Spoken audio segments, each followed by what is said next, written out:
Bonjour, on va expliquer aujourd'hui le dernier chapitre dans cette matière, chapitre 4, cinétique chimique. Commençons par une petite introduction. C'est quoi cinétique chimique? L'objet de la cinétique chimique est de déterminer la vitesse d'une réaction chimique en fonction de temps, c'est-à-dire c'est une suivi temporelle d'une réaction chimique. On peut suivre l'évolution ou la cinétique d'une réaction si elle est lente. Une réaction rapide, on ne peut pas la suivre. Quelques rappels sur la vitesse d'une réaction chimique. Soit la réaction suivante. A donne B. A est un réactif, B est un produit. On peut suivre soit la vitesse de disparition d'un réactif A, soit la vitesse d'apparition d'un produit B. Voici la variation du nombre de moles ou la concentration molaire en fonction de temps. La courbe de disparition d'un réactif est une courbe décroissante, car en fonction de temps, la quantité de réactif diminue. Voici la courbe d'apparition d'un produit. C'est une courbe croissante, passant par l'origine, car en fonction de temps, la quantité de produit augmente. Il y a plusieurs types de vitesse, vitesse moyenne et vitesse instantanée. Commençons par les vitesses moyennes. Tout d'abord, on va traiter le cas d'apparition d'un produit, c'est-à-dire on va chercher la vitesse moyenne d'apparition d'un produit. Voici la courbe, c'est une courbe croissante, comme on a déjà vu. Et là, on va chercher la vitesse moyenne au point M et N d'abscisse T1 et T2. La vitesse moyenne est la pente de la seconde menée à la courbe au point M et N d'abscisse respective T1 et T2.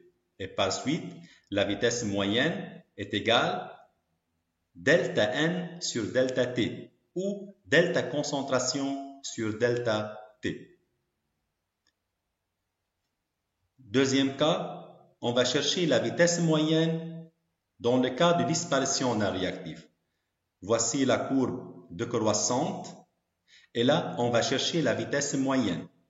La vitesse moyenne dans ce cas-là est l'opposé de la pente de la seconde menée à la courbe au point M et N d'abscisse respective T1, T2.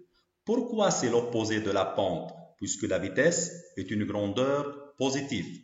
Pour cela, on attribue le signe moins pour avoir une valeur positive de la vitesse. Et par suite, la vitesse moyenne de disparition d'un réactif est égale à moins delta N sur delta T ou moins delta concentration sur delta T. Deuxième type de vitesse, c'est la vitesse instantanée. Commençons par l'apparition d'un produit. Voici la courbe croissante. Et là, on va chercher la vitesse instantanée au point M d'abscisse T. C'est la pente de la tangente menée à la courbe au point M d'abscisse T. La vitesse instantanée est la limite de la vitesse moyenne, est égale dN sur dt ou d concentration sur dt. Et dans le cas de la vitesse instantanée de disparition d'un réactif, c'est l'opposé de la pente de la tangente menée à la courbe au point M d'abscisse T, c'est-à-dire la vitesse instantanée est égale moins dNA sur dt ou moins d concentration sur dt. Il y a une relation entre les vitesses d'une réaction chimique. Soit la réaction chimique suivante, A plus B donne C plus D. Petit a, petit b, petit c et petit d sont les coefficients stoichiométriques respectivement de A, B, C et D. La vitesse de cette réaction est égale à la vitesse de disparition du réactif A sur le coefficient stoichiométrique A est égale à la vitesse de disparition de B sur B est égale à la vitesse d'apparition du produit C sur C est égal à la vitesse d'apparition du produit D sur D. À noter ici que la vitesse s'exprime en mol litre-1, temps-1. Le temps peut être seconde, minute ou heure. Quels sont les facteurs cinétiques qui influent sur la vitesse d'une réaction? Il y a plusieurs facteurs. Tout d'abord, la température. Si la température augmente, la vitesse augmente. La concentration. Si les concentrations des réactifs augmentent, la vitesse augmente. Également, le catalyseur. Un catalyseur fait augmenter la vitesse d'une réaction chimique. Il y a encore la nature du solvant qui influe sur la vitesse d'une réaction. Et finalement, il y a la surface de contact. Lorsque la surface de contact entre les réactifs augmente, la vitesse d'une réaction chimique augmente. Loi simple des vitesses des réactions. Loi de vitesse, notion d'ordre.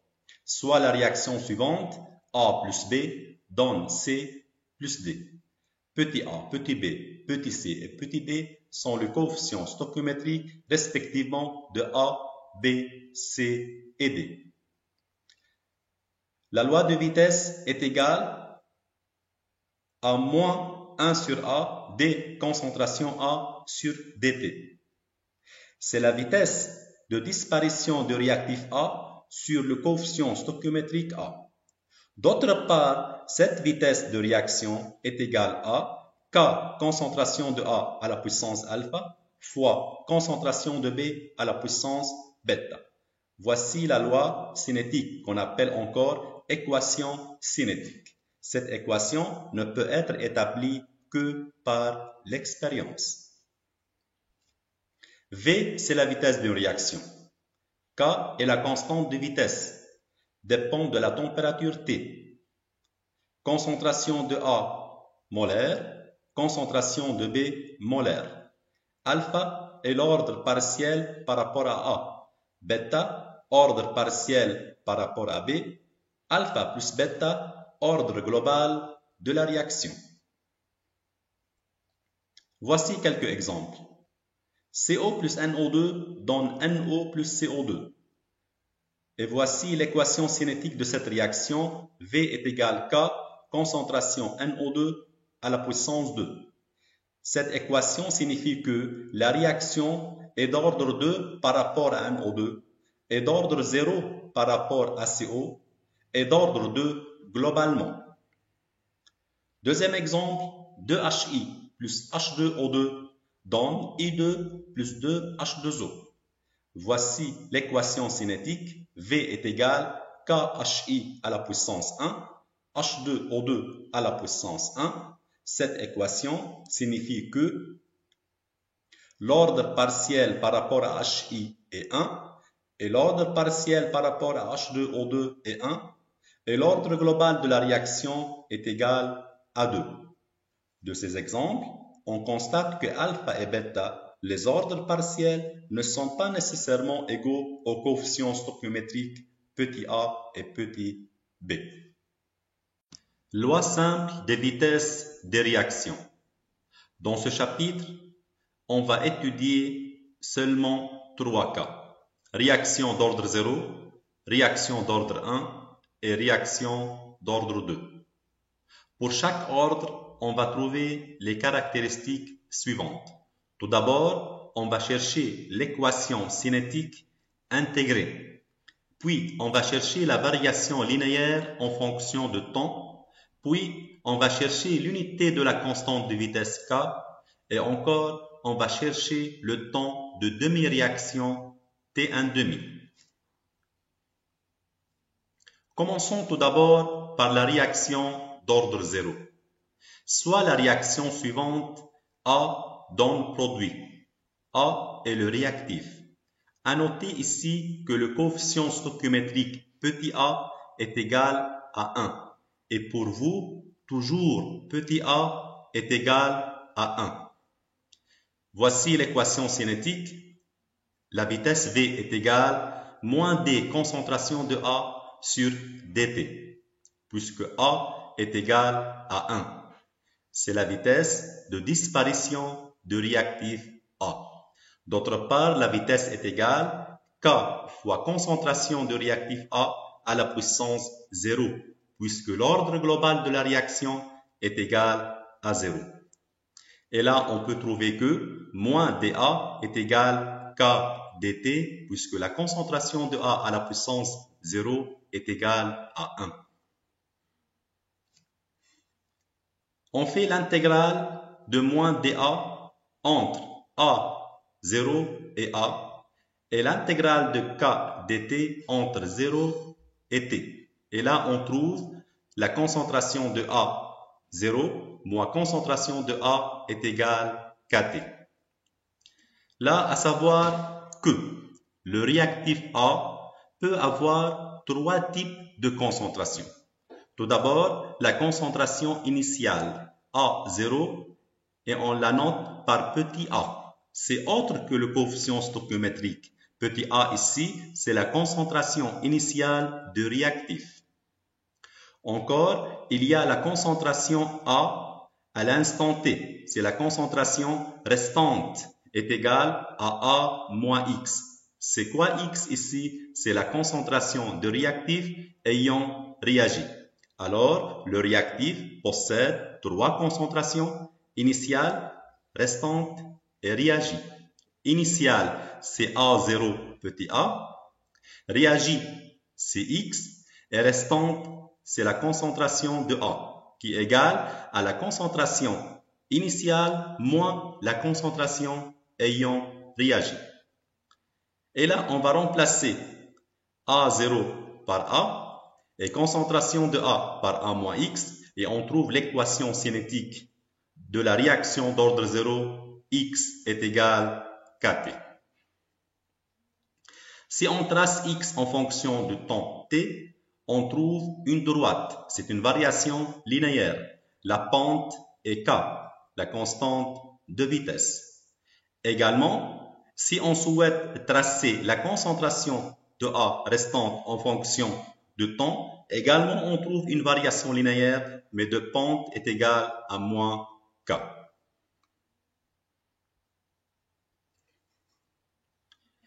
Le temps de demi-réaction T1,5.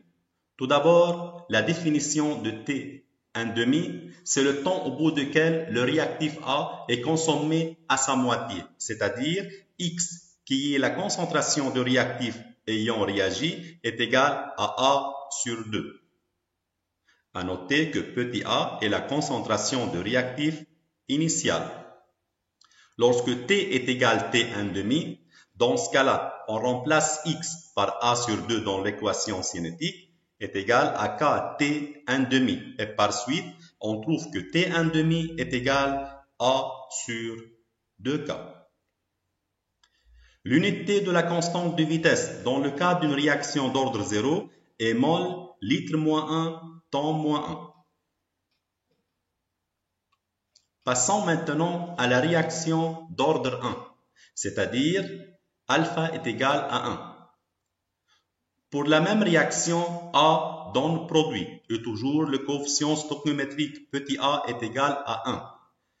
L'équation cinétique V est égal moins dA sur dt est égal K fois concentration molaire de A à la puissance 1, puisque l'ordre global de la réaction est égal à 1. Et là, on trouve que dA sur A est égal moins K dt. Par intégration de la même façon, on trouve que ln de A sur A0 est égal moins kT, ou ln de A0 sur A est égal kT. Et on va remplacer A0 par petit a, qui est la concentration initiale de réactif, et la concentration de A restante est égale à A moins X. On trouve que ln de A sur A moins X est égal kT. C'est l'équation cinétique intégrée pour une réaction d'ordre 1. Et voici, il y a plusieurs formes de cette équation. Et si on trace ln de A en fonction de temps, on trouve une variation linéaire. Temps de demi-réaction. De la même façon, si on remplace t par t1,5, il faut remplacer x par a sur 2. Et on trouve t1,5 est égal l'n de 2 sur k est égal 0,693 divisé par la constante de vitesse k. Unité de k dans le cas d'une réaction d'ordre 1 est temps moins 1, seconde moins 1, minute moins 1 ou heure moins 1. Passons encore à la réaction d'ordre 2, c'est-à-dire alpha est égal à 2. Soit la réaction suivante, A plus B donne produit. Voici l'équation cinétique. Pour simplifier, on considère le cas où la concentration de A est égale à la concentration de B. Et par suite, la vitesse V est égale, moins dA sur dt est égal à K, concentration de A à la puissance 2. Faisons l'intégrale, on trouve l'équation cinétique suivante. 1 sur la concentration de A moins 1 sur la concentration de A initiale est égal à kT. Remplaçons A0 par A. Et A, la concentration restante à un instant T par A moins X, on trouve l'équation cinétique intégrée pour une réaction d'ordre 2. 1 sur A moins X moins 1 sur A est égal à kT. Traçant 1 sur A en fonction de temps, on trouve une variation linéaire. Temps de demi-réaction, en remplaçant T par T1,5 et X par A sur 2, on trouve que T1,5 est égal à 1 sur A fois K. L'unité de K dans le cas d'une réaction d'ordre 2 est litre mol moins 1 temps moins 1. Alors, d'après l'unité de K, on peut déterminer l'ordre global des réactions chimiques. Si l'unité de K est mol litre moins 1 temps moins 1, la réaction est d'ordre 0. Si l'unité de K est temps moins 1, la réaction est d'ordre 1. Si l'unité de K est litre mol moins 1 temps moins 1, la réaction est d'ordre 2. Recherche de l'ordre d'une réaction chimique. Il y a plusieurs méthodes pour chercher l'ordre d'une réaction chimique. Tout d'abord, il y a la méthode graphique. Si la concentration de A varie linéairement en fonction de temps, alors l'ordre de la réaction est 0. Si l'N de la concentration de A varie linéairement en fonction de temps, dans ce cas-là, l'ordre de la réaction est égal à 1. Et si 1 sur la concentration de A varie linéairement avec T, dans ce cas-là, l'ordre est égal à 2. Il y a encore la méthode de Van 't Hoff, soit la loi de vitesse suivante. V est égal K, concentration molaire de A à la puissance alpha. Alpha, c'est l'ordre global de la réaction. Mathématiquement, on peut écrire l'N de V est égal l'N de K plus alpha, l'N de la concentration de A. Traçons l'N de V en fonction de l'N de A. On trouve une droite de pente est égale à alpha, qui est l'ordre de la réaction. Également, cette droite coupe l'axe de l'ordonnée en un point, l'N de K. Passons maintenant à l'influence de la température sur la vitesse de la réaction. La vitesse d'une réaction chimique est une fonction de la température T. Elle dépend exponentiellement de la température T suivant l'équation d'Arrhenius. K est égal à exponentielle moins EA sur RT. K est la constante de vitesse. A est la constante spécifique. C'est une constante spécifique pour chaque réaction. On l'appelle encore coefficient pré-exponentiel ou facteur de fréquence de collision. R est la constante des gaz parfaits. T est la température. EA est l'énergie d'activation. C'est quoi énergie d'activation? C'est l'énergie minimale que doivent posséder les réactifs pour que la réaction chimique s'effectue. Et voilà la courbe qui montre l'énergie d'activation. C'est la distance entre l'énergie des réactifs et le maximum du pic.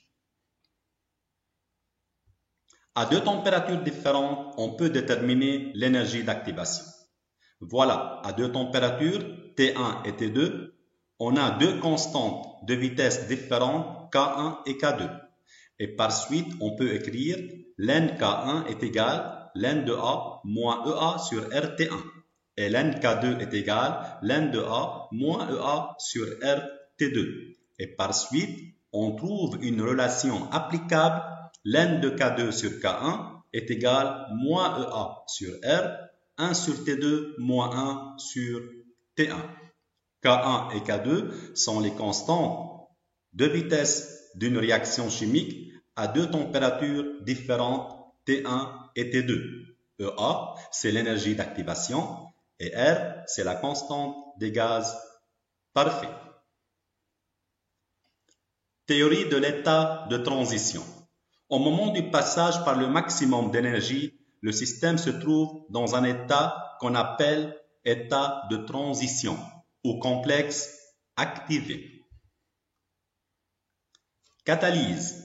C'est quoi un catalyseur? Un catalyseur est une substance qui accélère une réaction chimique sans être consommée au cours de la réaction. Il sera régénéré à la fin de la réaction. Le catalyseur provoque un abaissement de l'énergie d'activation. C'est pourquoi la vitesse augmente. Il y a plusieurs types de catalyse. Tout d'abord, il y a catalyse homogène. Dans la catalyse homogène, le catalyseur et les réactifs et les produits constituent une seule phase. C'est un système homogène. Dans la catalyse hétérogène, le catalyseur et le mélange réactionnel se trouvent dans deux phases. Dans la plupart des cas, le catalyseur est un solide, comme le nickel, cuivre ou platine. Dans la catalyse hétérogène, il y a trois étapes. Tout d'abord, l'adsorption, puis la réaction, puis la désorption. Dans l'adsorption, les réactifs s'adsorbent à la surface du catalyseur. Puis, la réaction est effectuée sur la surface. Puis, une fois la réaction est terminée, il y a ce qu'on appelle désorption. Il y a encore ce qu'on appelle autocatalyse. Une réaction est autocatalysée, c'est lorsque l'un des produits joue le rôle d'un catalyseur.